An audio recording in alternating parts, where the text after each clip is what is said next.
ಯೂಟ್ಯೂಬ್ನಲ್ಲಿ ನೀವು ತುಂಬಾ ಬೇರೆ ಬೇರೆ ರೀತಿಯಾದಂಥ ಹನಿ ಕೇಕ್ ವಿಡಿಯೋಗಳನ್ನ ನೀವು ನೋಡಿರ್ತೀರಾ. ಬಟ್ ನಿಜವಾದ ಅಯ್ಯಂಗಾರ್ ಬೇಕ್ರಿ ಸ್ಟೈಲ್ ಹನಿ ಕೇಕ್ ರೆಸಿಪಿನ ಇವತ್ತಿನವರೆಗೂ ಯಾರು ಕೂಡ ಅಪ್ಲೋಡ್ ಮಾಡಿಲ್ಲ. ಅದಕ್ಕಾಗಿ ನಾನಿವತ್ತು ನಿಮಗೊಂದು ಸ್ಪೆಷಲ್ ಆಗಿರುವಂಥ ಹನಿ ಕೇಕ್ ವಿಡಿಯೋ ಹೇಳ್ಕೊಡ್ತಾ ಇದ್ದೀನಿ. ಮತ್ತು ತುಂಬ ಜನ ಕಮೆಂಟ್ ಮಾಡಿ ಕೇಳ್ತೀರಾ, ನಾವು ಮನೆಯಲ್ಲಿ ಕೇಕ್ ಮಾಡ್ಕೊಂಡಾಗ ಬೇಕ್ರಿ ರೀತಿಯಾಗಿ ಸ್ಪಾಂಜಿಯಾಗಿ ಸಾಫ್ಟಾಗಿ ಕೇಕ್ ಬರೋದಿಲ್ಲ ಯಾಕೆ ಅಂತ. ಯಾಕಂದರೆ ಬೇಕ್ರಿಗಳಲ್ಲಿ ಒಂದು ಸೀಕ್ರೆಟ್ ಇಂಗ್ರೀಡಿಯೆಂಟ್ ಯೂಸ್ ಮಾಡ್ತಾರೆ ಕೇಕ್ ಮಾಡಲಿಕ್ಕೆ. ಆ ಸೀಕ್ರೆಟ್ ಇಂಗ್ರೀಡಿಯೆಂಟ್ ಏನು ಅಂತ ಕೂಡ ನಿಮಗೆ ಹೇಳ್ಕೊಟ್ಟಿದ್ದೀನಿ. ಮತ್ತು ಇವತ್ತಿನ ರೆಸಿಪಿನಲ್ಲಿ ನಾನು ಯಾವುದೇ ರೀತಿಯಾದಂಥ ಓವನ್ ಬಳಸಿಲ್ಲ, ಬದಲಿಗೆ ಮನೆಯಲ್ಲಿ ಇರುವಂತಹ ಮಾಮೂಲಿ ಪಾತ್ರೆನಲ್ಲಿ ಯಾವ ರೀತಿಯಾಗಿ ಕೇಕ್ನ ಮಾಡ್ಕೋಬೋದು ಅಂತ ಹೇಳ್ಕೊಟ್ಟಿದ್ದೀನಿ. ಮತ್ತು ನಿಮ್ಗೊಂದು ವಿಷಯ ಗೊತ್ತಾ, ಆ್ಯಪಲ್ ಕೇಕ್ನಲ್ಲಿ ಹೇಗೆ ಆ್ಯಪಲ್ನ ಹಾಕೋದಿಲ್ವೋ ಅದೇ ರೀತಿಯಾಗಿ ಹನಿ ಕೇಕ್ನಲ್ಲಿ ಕೂಡ ಹನಿನ ಹಾಕೋದಿಲ್ಲ, ಅಂದರೆ ಜೇನುತುಪ್ಪನ ಬಳಸೋದಿಲ್ಲ. ಅದಕ್ಕಾಗಿ ಬೇಕ್ರಿಗಳಲ್ಲಿ ಯಾವ ರೀತಿಯಾಗಿ ಹನಿ ಕೇಕಿಗೆ ಹನಿನ ರೆಡಿ ಮಾಡ್ತಾರೆ ಅಂತ ಕೂಡ ಹೇಳ್ಕೊಟ್ಟಿದ್ದೀನಿ. ಮತ್ತು ಕೇಕ್ ಮೇಲೆ ಡೆಕೋರೇಟ್ ಮಾಡಲಿಕ್ಕೆ ತುಪ್ಪದಲ್ಲಿ ಯಾವ ರೀತಿಯಾಗಿ ಕ್ರೀಮ್ನ ರೆಡಿ ಮಾಡ್ಕೋಬೋದು ಅಂತ ಕೂಡ ಹೇಳ್ಕೊಟ್ಟಿದ್ದೀನಿ. ಸೊ ಇವತ್ತಿನ ವಿಡಿಯೋ ಬಂದು ಯಾರ್ಯಾರೆಲ್ಲ ಹನಿ ಕೇಕ್ನ ತುಂಬಾ ಮಿಸ್ ಮಾಡ್ಕೋತಾ ಇದ್ದೀರಾ ಈ ಲಾಕ್ಡೌನ್ನಲ್ಲಿ, ಅವ್ರಿಗೊಂದು ಟೋಟಲ್ ಪ್ಯಾಕೇಜ್ ಅಂತಲೇ ಹೇಳ್ಬೋದು. ಯಾಕಂದರೆ ಈ ಹನಿ ಕೇಕ್ನಲ್ಲಿ A to Z ಎಲ್ಲನೂ ಕೂಡ ಅಯ್ಯಂಗಾರ್ ಬೇಕ್ರಿ ಸ್ಟೈಲ್ನಲ್ಲಿ ನಿಮಗೆ ಹೇಳ್ಕೊಟ್ಟಿದ್ದೀನಿ. ಇವತ್ತಿನ ವಿಡಿಯೋ ಇಷ್ಟ ಆದರೆ ಲೈಕ್ ಮಾಡಿ, ನಿಮ್ಮ ಫ್ರೆಂಡ್ಸ್ ಫ್ಯಾಮಿಲಿ ಎಲ್ಲರಿಗೂ ಹೆಚ್ಚು ಶೇರ್ ಮಾಡಿ.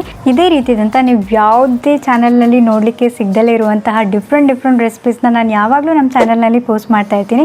ಅದ್ಯಾವುದೂ ಕೂಡ ಮಿಸ್ ಮಾಡ್ಕೋಬಾರ್ದು ಅನ್ನೋದಿದ್ರೆ ಈ ಕೂಡಲೇ ಕೆಳಗಡೆ ಕಾಣ್ತಾ ಇರೋ ರೆಡ್ ಕಲರ್ ಸಬ್ಸ್ಕ್ರೈಬ್ ಬಟನ್ನ ಪ್ರೆಸ್ ಮಾಡಿ ಸಬ್ಸ್ಕ್ರೈಬ್ ಆಗಿ, ಮತ್ತು ಪಕ್ಕದಲ್ಲಿರೋ ಬೆಲ್ಲೈಕನ್ನ ಪ್ರೆಸ್ ಮಾಡಿ ಆಲ್ ಅಂತ ಟ್ಯಾಪ್ ಮಾಡೋದನ್ನ ಮಾತ್ರ ಮರಿಬೇಡಿ. ಬನ್ನಿ ಇವತ್ತಿನ ಸೂಪರ್ ಟೇಸ್ಟಿಯಾಗಿರುವಂತಹ ಹನಿ ಕೇಕ್ ರೆಸಿಪಿನ ನೋಡ್ಕೊಂಡು ಬರೋಣ. ಮೊದಲಿಗೆ ನಾನಿಲ್ಲಿ ಕೇಕ್ ಮೌಲ್ಡ್ನ ಪೂರ್ತಿ ಎಣ್ಣೆ ಹಚ್ಕೊಂಡು ರೆಡಿ ಮಾಡ್ಕೊತಾ ಇದ್ದೀನಿ. ಈ ರೀತಿಯಾದಂಥ ಕೇಕ್ ಟಿನ್ನೇ ಬೇಕಾ ಅಥವಾ ಕೇಕ್ ಮೌಲ್ಡೇ ಬೇಕಾ ಅಂತ ಕೇಳೋದಿದ್ರೆ ಇಲ್ಲ, ಆ ಥರ ಏನಿಲ್ಲ. ಮಾಮೂಲಿ ಮನೆಯಲ್ಲಿರುವಂಥ ಸ್ಟೀಲ್ ಬೌಲ್ ಬರುತ್ತಲ್ಲ, ಸ್ಟೀಲ್ ಪಾತ್ರೆನಲ್ಲೂ ಕೂಡ ನೀವು ಮಾಡ್ಕೋಬೋದು. ಮುಂದೆ ವಿಡಿಯೋದಲ್ಲಿ ಸ್ಟೀಲ್ ಪಾತ್ರೆನಲ್ಲಿ ಕೂಡ ಮಾಡಿರೋದು ತೋರಿಸಿದ್ದೀನಿ. ಇದಕ್ಕೆ ಕೆಳಗಡೆ ನಾನು ಬಟರ್ ಪೇಪರ್ ಹಾಕೋತಾ ಇದ್ದೀನಿ, ಅದೇ ಶೇಪ್ನಲ್ಲಿ ಕಟ್ ಮಾಡಿಬಿಟ್ಟು. ಬಟರ್ ಪೇಪರೇ ಹಾಕಬೇಕು ಅಂತ ಏನಿಲ್ಲ, ಬೇಕರಿಗಳಲ್ಲಿ ಕೂಡ ಏನು ಯಾರೂ ಬಟರ್ ಪೇಪರ್ ಯೂಸ್ ಮಾಡೋದಿಲ್ಲ, ಎಲ್ಲರೂ ಕೂಡ ನಾರ್ಮಲ್ ಪೇಪರ್ನೇ ಹಾಕ್ಕೋತಾರೆ. ನೀವು ಕೂಡ ಮಾಮೂಲಿ ಪೇಪರ್ನಲ್ಲಿ ಕೂಡ ಮಾಡ್ಕೋಬೋದು. ಬಟರ್ ಪೇಪರ್ ಬಳಸ್ತಲೇ ಮಾಡುವಂಥ ಕೇಕ್ ಕೂಡ ನಾನು ಆಲ್ರೆಡಿ ನಮ್ಮ ಚಾನಲ್ನಲ್ಲಿ ಅಪ್ಲೋಡ್ ಮಾಡಿದ್ದೀನಿ. ಕೆಳಗಡೆ ಡಿಸ್ಕ್ರಿಪ್ಷನ್ ಬಾಕ್ಸಲ್ಲಿ ವಿಡಿಯೋ ಲಿಂಕ್ ಹಾಕಿರ್ತೀನಿ, ಚೆಕ್ ಮಾಡಿ ನೋಡಿ. ಕೇಕ್ನ ಬೇಯಿಸ್ಕೊಳ್ಳಿಕ್ಕೆ ಮೊದಲಿಗೆ ಒಂದು ಪಾತ್ರೆನ ಹೀಟ್ ಮಾಡ್ಕೋಬೇಕಾಗತ್ತೆ. ಯಾವುದಾದ್ರೂ ಸರಿ ಒಂದು ದಪ್ಪ ತಳದ ಪಾತ್ರೆ ತಗೊಳ್ಳಿ. ಅದಕ್ಕೆ ಈ ರೀತಿಯಾದಂಥ ರಿಂಗ್ ಇಡೋಕ್ಕಾದರೂ ಇಡ್ಬೋದು, ಇಲ್ಲ ಅಂದರೆ ಯಾವುದಾದ್ರೂ ಚಿಕ್ಕ ಬೌಲ್ನ ಉಲ್ಟಾ ಮಾಡಿ ಕೂಡ ಇಡ್ಬೋದು. ಈ ರೀತಿಯಾಗಿ ಕ್ಲೋಸ್ ಮಾಡಿಬಿಟ್ಟು ಒಂದು 10 ನಿಮಿಷ ಲೋ ಫ್ಲೇಮ್ನಲ್ಲಿ ಬಿಸಿ ಆಗಲಿಕ್ಕೆ ಬಿಟ್ಬಿಡಿ. ಅಷ್ಟರಲ್ಲಿ ನಾವು ಕೇಕಿಗೆ ಬ್ಯಾಟರ್ ರೆಡಿ ಮಾಡ್ಕೊಳ್ಳೋಣ. ಇಲ್ಲಿ ನಾನು 3 ಮೊಟ್ಟೆ ತಗೊಂಡಿದ್ದೀನಿ, 100 ಗ್ರಾಮ್ ಸಕ್ಕರೆ ಹಾಕ್ಕೊಂಡಿದ್ದೀನಿ. ಮತ್ತು ನಾನು ಆವಾಗಲೇ ಹೇಳ್ದೆ ಅಲ್ವಾ, ಒಂದು ಸೀಕ್ರೆಟ್ ಇಂಗ್ರೀಡಿಯೆಂಟ್ನ ಯೂಸ್ ಮಾಡ್ತಾರೆ ಕೇಕ್ ಸಾಫ್ಟ್ ಬರಲಿಕ್ಕೆ ಅಂತ. ಆ ಸೀಕ್ರೆಟ್ ಇಂಗ್ರೀಡಿಯೆಂಟೇ ಈ ಕೇಕ್ ಜೆಲ್. ಇದನ್ನ ಕೇಕ್ ಇಂಪ್ರೂವರ್ ಅಂತ ಕೂಡ ಕರೀತಾರೆ. ಇದರಿಂದನೇ ಕೇಕ್ ತುಂಬಾ ಸಾಫ್ಟಾಗಿ ಬರೋದು ಬೇಕ್ರಿಗಳಲ್ಲಿ. ಅರ್ಧ ಟೀ ಸ್ಪೂನ್ ಕೇಕ್ ಜೆಲ್ ತಗೊಂಡಿದ್ದೀನಿ.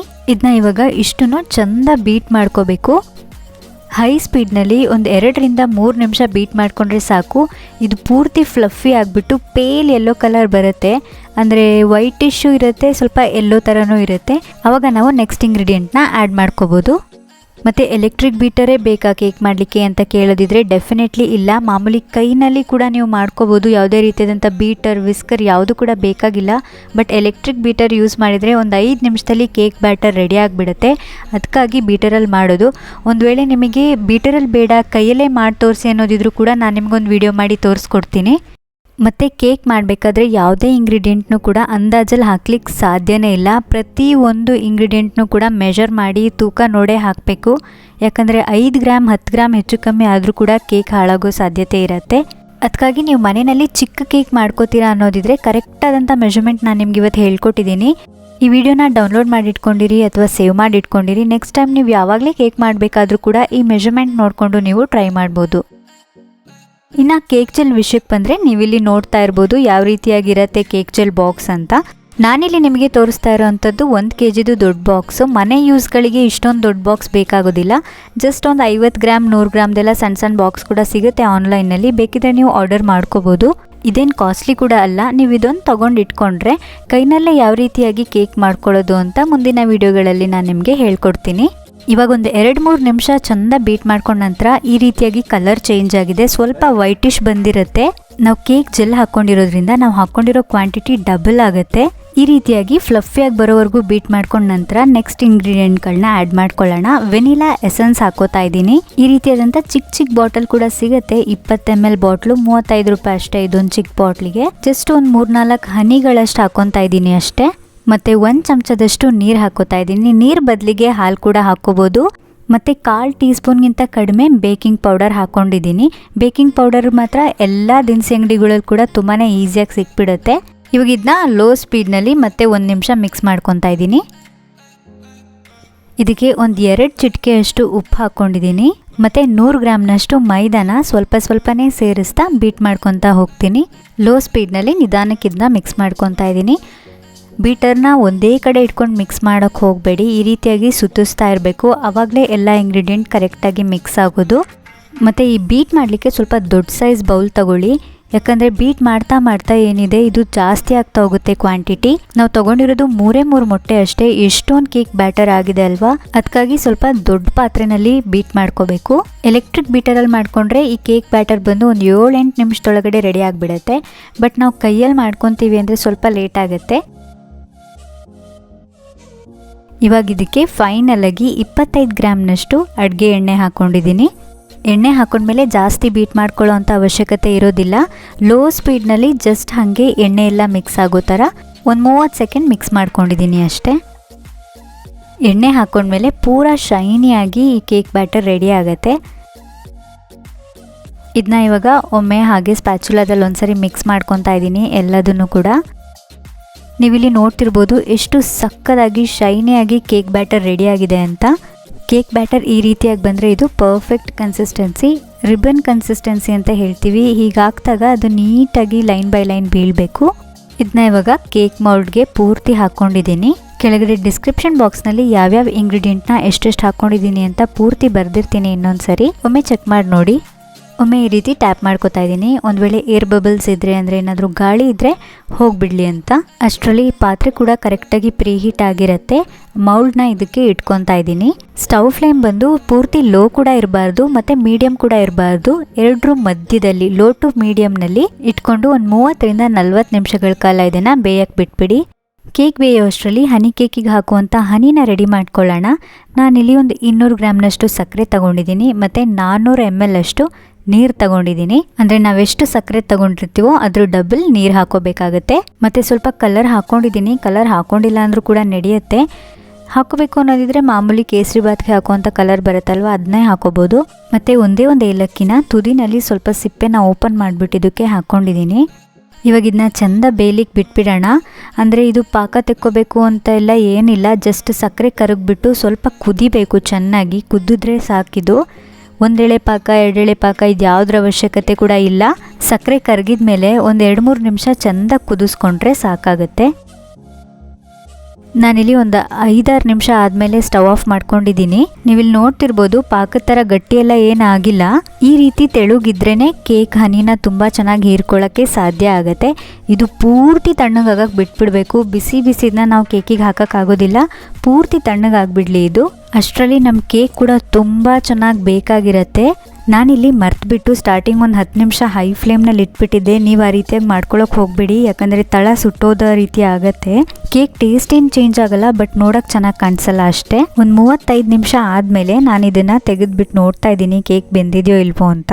ಒಂದು ಕಡ್ಡಿನೋ ಅಥವಾ ಒಂದು ನೈಫ್ ಹಾಕಿ ನೋಡಿದ್ರೆ ಗೊತ್ತಾಗುತ್ತೆ. ಏನಾದರೂ ಒಂದು ವೇಳೆ ಆ ಚಾಕಿಗೆ ಹಿಟ್ಟು ಹಾಗೆ ಅಂಟ್ಕೊಂಡಿದ್ರೆ ಕೇಕ್ ಇನ್ನೂ ಬೆಂದಿಲ್ಲ ಅಂತ. ಇನ್ನೊಂದು 5-10 ನಿಮಿಷ ಹಾಗೆ ಬೇಯಿಸ್ಕೊಂಡ್ರೆ ಕೇಕ್ ತುಂಬ ಚೆನ್ನಾಗಿ ಬೆಂದ್ಬಿಡತ್ತೆ.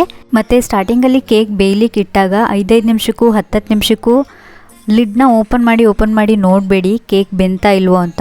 ಒಂದು 30 ನಿಮಿಷ ಚೆನ್ನಾಗಿ ಬೇಯಲಿ, ನಂತರನೇ ನೀವು ಅದನ್ನ ಓಪನ್ ಮಾಡಿ ನೋಡಿ ಸರಿಯಾಗಿ ಬೆಂದಿದೆಯೋ ಇಲ್ವೋ ಅಂತ.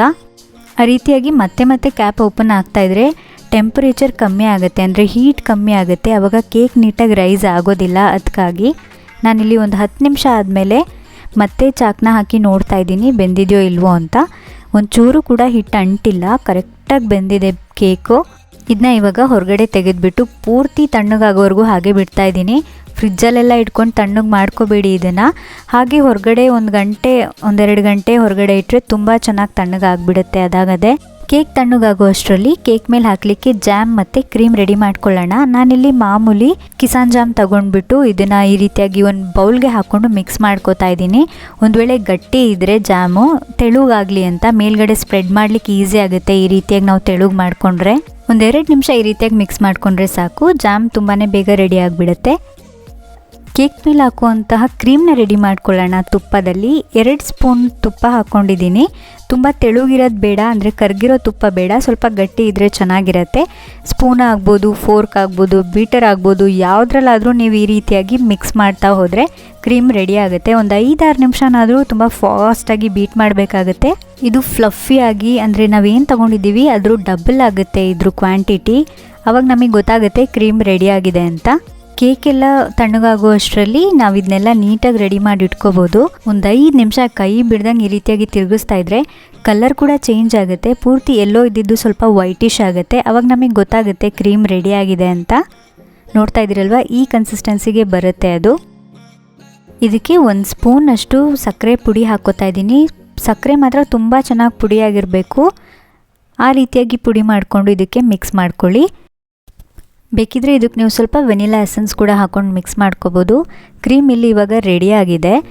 ಒಂದು ಕವರ್ನ ಕೋನ್ ಶೇಪಿಗೆ ಮಾಡಿಕೊಂಡು ತುದಿನಲ್ಲಿ ಸೀಲಿಂಗ್ ಟೇಪ್ ಹಾಕ್ಕೊಂಡು ರೆಡಿ ಮಾಡ್ಕೊಂಡಿದ್ದೀನಿ. ಕವರ್ ಓಪನ್ ಆಗಬಾರ್ದು ಡಿಸೈನ್ ಮಾಡಬೇಕಾದ್ರೆ ಅಂತ ಸೀಲಿಂಗ್ ಟೇಪ್ ಹಾಕ್ಕೊಂಡಿದ್ದೀನಿ. ಈ ರೀತಿಯಾಗಿ ಕ್ರೀಮ್ನ ಅದರೊಳಗಡೆ ಹಾಕಿ ಮುಂದೆವರೆಗೂ ಕ್ರೀಮ್ ಹೋಗೋ ಥರ ಪುಷ್ ಮಾಡಿಕೊಂಡ್ರೆ ನಮ್ಮ ಕ್ರೀಮ್ ಕೋನ್ ಕೂಡ ತುಂಬಾ ಈಸಿಯಾಗಿ ರೆಡಿ ಆಗಿಬಿಡುತ್ತೆ. ಬೆಣ್ಣೆಯಿಂದ ಕ್ರೀಮ್ನ ಯಾವ ರೀತಿಯಾಗಿ ಮಾಡೋದು ಅಂತ ಆಲ್ರೆಡಿ ಒಂದು ವಿಡಿಯೋ ಮಾಡಿ ಹಾಕಿದ್ದೀನಿ. ಆ ವಿಡಿಯೋದಲ್ಲಿ ಈ ರೀತಿಯಾದಂಥ ಪೂರ್ತಿ ಕವರೆಲ್ಲ ಯಾವ ರೀತಿಯಾಗಿ ರೆಡಿ ಮಾಡ್ಕೋಬೇಕು ಅಂತ ಎಕ್ಸ್ಪ್ಲೇನ್ ಮಾಡಿ ಹೇಳಿದ್ದೀನಿ. ಆ ವಿಡಿಯೋನ ನೀವಿನ್ನೂ ನೋಡಿಲ್ಲ ಅಂದರೆ ಚೆಕ್ ಮಾಡಿ ನೋಡಿ. ತುದಿನಲ್ಲಿ ಡೆಕೋರೇಟ್ ಮಾಡಲಿಕ್ಕೆ ಈಸಿ ಆಗಲಿ ಅಂತ ಹೇಳಿ ಕಟ್ ಮಾಡ್ಕೊಂಡಿದ್ದೀನಿ. ಸ್ವಲ್ಪ ದಪ್ಪನೇ ಕಟ್ ಮಾಡ್ಕೊಂಡಿದ್ದೀನಿ. ಇಲ್ಲಿ ಕೇಕ್ ಪೂರ್ತಿ ತಣ್ಣ ಆದಮೇಲೆ ನಾನಿವಾಗ ಇದನ್ನ ತಕ್ಕೊಂಡು ಹನಿ ಕೇಕ್ ಮಾಡ್ಕೊತಾ ಇದ್ದೀನಿ. ಚಾಕಲ್ಲಿ ಸ್ವಲ್ಪ ಸುತ್ತನೂ ಲೂಸ್ ಮಾಡಿಕೊಂಡು ನಂತರ ಇದನ್ನು ತೆಕ್ಕೊತಾ ಇದ್ದೀನಿ. ನೋಡಿದ್ರಲ್ವ, ಮಿಸ್ಸಾಗೂ ಹೈ ಫ್ಲೇಮ್ನಲ್ಲಿ ಇಟ್ಕೊಂಡ್ಬೇಡಿ. ಇಟ್ಕೊಂಡ್ರೆ ಆ ರೀತಿಯಾಗಿ ತಳದಲ್ಲಿ ಒಂದು ಲೇಯರ್ ಕಪ್ಪಾಗಿಬಿಡುತ್ತೆ. ನಾನಿಲ್ಲಿ ನೆನ್ನೆ ಮಾಡಿದ ಕೇಕ್ಗಳನ್ನ ತೋರಿಸ್ತಾ ಇದ್ದೀನಿ. ನಾನು ಆವಾಗಲೇ ಹೇಳಿದೆ ಅಲ್ವಾ, ಸ್ಟೀಲ್ ಪಾತ್ರೆನಲ್ಲಿ ಕೂಡ ಮಾಡ್ಕೋಬೋದು ಅಂತ. ಅದಕ್ಕಾಗಿ ಸ್ಟೀಲ್ ಪಾತ್ರೆನಲ್ಲಿ ಮಾಡಿರೋದನ್ನ ಕೂಡ ಇಲ್ಲಿ ತೋರಿಸ್ತಾ ಇದ್ದೀನಿ. ಅಲ್ಯೂಮಿನಿಯನಲ್ಲಿ ಕೂಡ ಒಂದು ಮಾಡ್ಕೊಂಡಿದ್ದೀನಿ ಮತ್ತು ಸ್ಟೀಲಲ್ಲಿ ಕೂಡ ಒಂದು ಮಾಡ್ಕೊಂಡಿದ್ದೀನಿ. ನೀವಿಲ್ಲಿ ನೋಡ್ಬೋದು, ಲೋ ಟು ಮೀಡಿಯಮ್ ಫ್ಲೇಮ್ನಲ್ಲಿ ಏನಾದರೂ ನೀವು ಬೇಯಿಸ್ಕೊಂಡ್ರೆ ಕೇಕ್ ಇಷ್ಟು ಚೆನ್ನಾಗಿ ಬೇಕಾಗತ್ತೆ. ಒಂದು ಚೂರು ಕಪ್ಪಾಗೋದಿಲ್ಲ, ಒಂದು ಚೂರು ಹೆಚ್ಚು ಕಮ್ಮಿ ಆಗೋದಿಲ್ಲ. ಕೇಕ್ ತುಂಬಾ ಸಾಫ್ಟ್ ಆ್ಯಂಡ್ ಸ್ಪಾಂಜಿಯಾಗಿ ತುಂಬ ಚೆನ್ನಾಗಿ ರೆಡಿ ಆಗುತ್ತೆ. ಲೋ ಟು ಮೀಡಿಯಮ್ ಫ್ಲೇಮ್ನಲ್ಲಿ ಬೇಯಿಸ್ಕೊಂಡ್ರೆ ಯಾವ ರೀತಿಯಾಗಿ ಬರುತ್ತೆ ಅಂತ ನಿಮಗೆ ತೋರಿಸ್ಲಿಕ್ಕೋಸ್ಕರ ನೆನ್ನೆ ಕೇಕ್ ವಿಡಿಯೋ ತೋರಿಸ್ತಾ ಇದ್ದೀನಿ ಅಷ್ಟೇ. ಮರ್ತು ಕೂಡ ಹೈ ಫ್ಲೇಮ್ನಲ್ಲಿ ಇಟ್ಕೊಂಡು ಮಾತ್ರ ಮಾಡ್ಕೋಬೇಡಿ. ಇವತ್ತು ಮಾಡಿರುವಂಥ ಕೇಕ್ನಲ್ಲಿ ಒಂದು ಲೇಯರ್ ಏನು ಕಪ್ಪಗಾಗಿತ್ತು ಅದನ್ನು ನಾನು ಕಟ್ ಮಾಡಿಬಿಟ್ಟು ತೆಗೆದು ಹಾಕ್ತಾ ಇದ್ದೀನಿ. ಜಸ್ಟ್ ಒಂದು ಸಣ್ಣ ಲೇಯರ್ ಅಷ್ಟೇ ಕೆಳಗಡೆ, ಅದನ್ನು ಒಂದೇ ಒಂದು ಲೇಯರ್ ತೆಗೆದುಬಿಟ್ಟು ಕಟ್ ಮಾಡಿ ಹಾಕ್ತಾಯಿದ್ದೀನಿ. ನೀವಿಲ್ಲಿ ನೋಡ್ತಿರ್ಬೋದು ಎಷ್ಟು ಸ್ಪಾಂಜಿಯಾಗಿ ಸಕ್ಕದಾಗಿ ಬಂದಿದೆ ಅಂತ.